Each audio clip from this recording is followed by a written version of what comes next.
monks, real quickly, run down favorite beer made by monks right now. That would be Chimay. Chimay. Favorite whiskey made by... Well, whiskey was invented by the monks, but they don't make it anymore. They do not. Favorite hard drink, hard liquor by a religious order. Oh, that would be chartreuse. It's made by the Carthusian monks. We get the color chartreuse from this liqueur. It's made by the monks of Le Grand Chartreuse in France. You love the color, you love the liquor. It does. It tastes really quite wonderful. Really? Okay, so it tastes kind of like herbal essence shampoo used to smell. Well, see, now that I didn't. No, it's good. It's made from 26 different herbs, and it's a secret recipe that has never been written down. Only 3 monks know it at any given time, and when one dies, they whisper it to another, because remember, they have a vow of silence. Wow. So... Now, do you put it on the rocks? Do you drink it straight up? Is it a shot? Do you put it with coffee? I usually just keep it in a flask for when I'm driving. Yeah. See, this is why...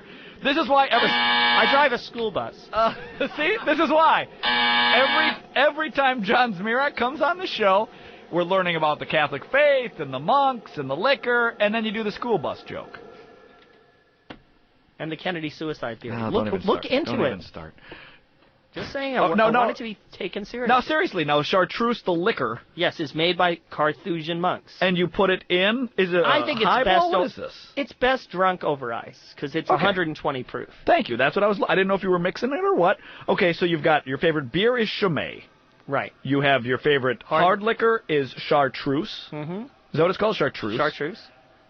And am I missing anything? Favorite wine. After dinner drink. Yes, okay, let's do it. Thank you, Lou. You're welcome. Lou's a bartender on the weekends and a bartender on the Catholic Guy show. Well, Benedictine. Benedictine's no longer made by the Benedictines, but they did develop it. What is a Benedictine? Well, who cares? If the Benedictine monks aren't involved anymore, I don't want it. That's right. Well, unfortunately, a lot of these monasteries, they lost their lands during the French Revolution, which is one of the many reasons I hate the French Revolution. And on July 14th, we have a God Save the King party in honor of King Louis XVI, with food from the region of France, the Vendée, that fought against the French Revolution in defense of the Catholic Church. Thank you for pointing that out, and I wouldn't... We have the recipes in the first book, The Bad Catholic's Guide to Good Living, which people can find at www.badcatholics.com. And they can also see actual footage of the Assumption of the Blessed Virgin Mary. Yes, it's rare footage, but nonetheless. I want to focus here on the drinking, please. Okay. Favorite champagne? Was it the Dom Perignon? Champagne was invented by a monk named Dom Perignon, but he's no longer involved. He is no longer involved. Is there a champagne that we would support our religious brothers and sisters with? They don't make any more. They don't make any champagnes. They make some wines. There are 2 wines made by the Knights of Malta, which if you look it up in there, under Malta, we can give their names. And the Knights of Malta are an order of crusaders, originally, who currently run ambulances and hospital services, and I'm kind of trying to get brownie points so I can get in. Malta, the Knights, page 153. Thanks for not doing any of the research before coming on the show, there, John. Thanks for making me do all the work myself.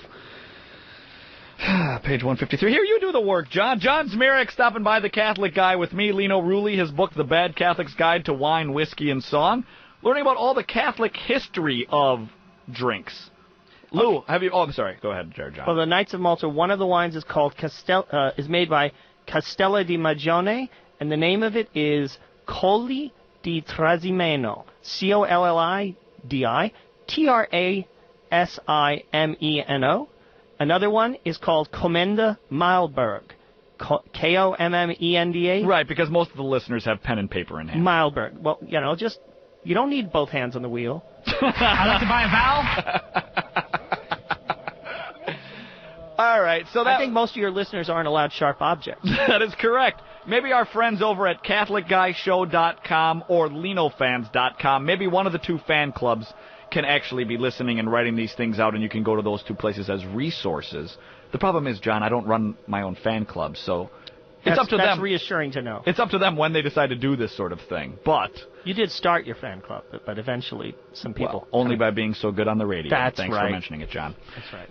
Am I missing anything? Quality counts. We did our favorite beer, Chimay. Our favorite hard liquor, chartreuse. Favorite wine. Favorite wine. Am I missing any other liquors? I think that, I also love mead, which is made from honey. It's a kind of honey beer that used to be made by monks all around England because they raised bees to make candle wax for their monasteries. When Henry VIII seized the monasteries and made England Protestant, they stopped keeping the bees, and so they stopped making mead out of the honey. So then beer replaced mead as the most popular drink in England. So I like mead, and you can make it yourself if you have a large brick of honey and a big gallon container. Yeah, that's what I've got.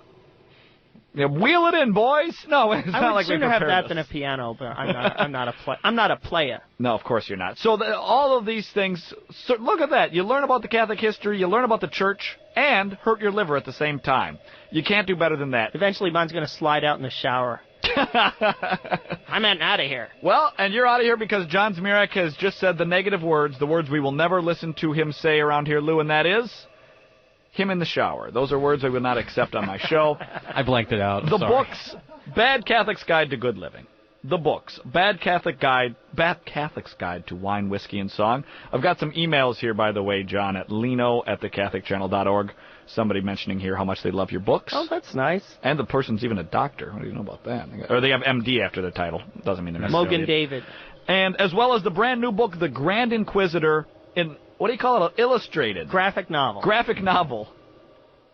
Trust me, the young people know what that means. I don't know what it means, and I'm 36. Somehow I've gotten too old for my own show. So you young kids who like the graphic novels, it's one of the first Catholic graphic novels. It's number 18 at Amazon right now, and is that what you said? No, I said it was number 18 among literary graphic novels at TowerRecords.com. If it were number 18 at Amazon, I'd be on a different show. With that, we say goodbye to our friend John Zmirak. Thanks for being here, John. Always good to have you, and with much more coming up here on The Catholic Guy with me, Lino Rulli. You're listening to the Catholic Channel, Sirius 159.